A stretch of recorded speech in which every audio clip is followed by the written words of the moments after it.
for a long time. Only for like 45 minutes. Yeah, okay. So my speech today, well, I assume that everybody has heard at least a little bit of information, like on the news or on the radio, about the homeless man that was beat by 6 police officers. It was right down the street in Fullerton, and this happened on July 5th. So my question to you is, should the police be held responsible for what happened?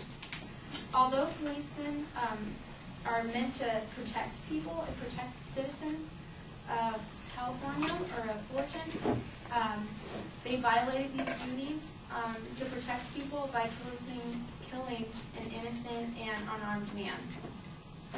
So it started out, Kelly was sitting at the bus stop next to the train station, and when police came up and started questioning him. They claimed that he was breaking into cars, and they claimed a bunch of other stuff that he was supposedly doing also. It was later found out to not be true. So they started beating him, and when he tried to run away, like get away from them, they caught up with him. He didn't really get very far, and they began to beat him some more. By the time they were finished, he was already brain dead, and later an autopsy showed the way that he actually died was that there was so much blood on his face, it dripped into his nose and mouth, and he choked on his own blood because it went into his lungs. When it came to the city council in Fullerton, there was 3 city council members who tried to cover up the whole thing. 2 of the city council members are ex-cops. They're kind of like on the same side. And the 3rd city council member is actually the mayor, and he's an ex-doctor.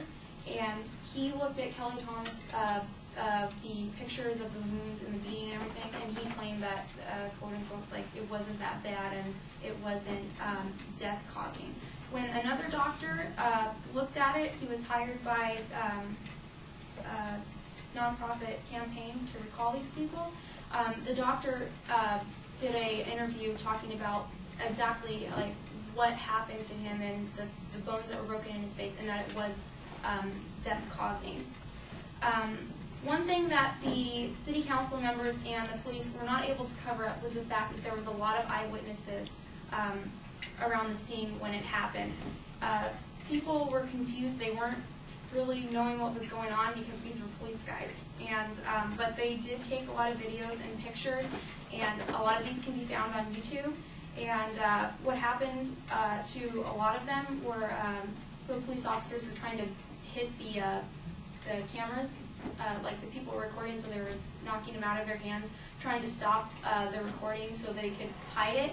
And one lady's camera was actually grabbed from her, and he ripped out the film to destroy the images.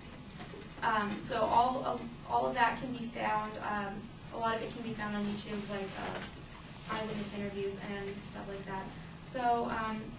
In conclusion, I believe that the police should be held responsible. They should be arrested and prosecuted. And also the 3 city council members that tried to cover this up should be recalled. These police officers got away with murder. They've been getting away with it for 2.5 months. If any of us did this to another man, we would already be in prison and with the key thrown away. If you live in Fullerton and you want to sign the recall campaign, there's a website, fullertonsfuture.org. You can sign the campaign, and there's also a lot of information if you don't live in Fullerton about how you can help out. Thank you.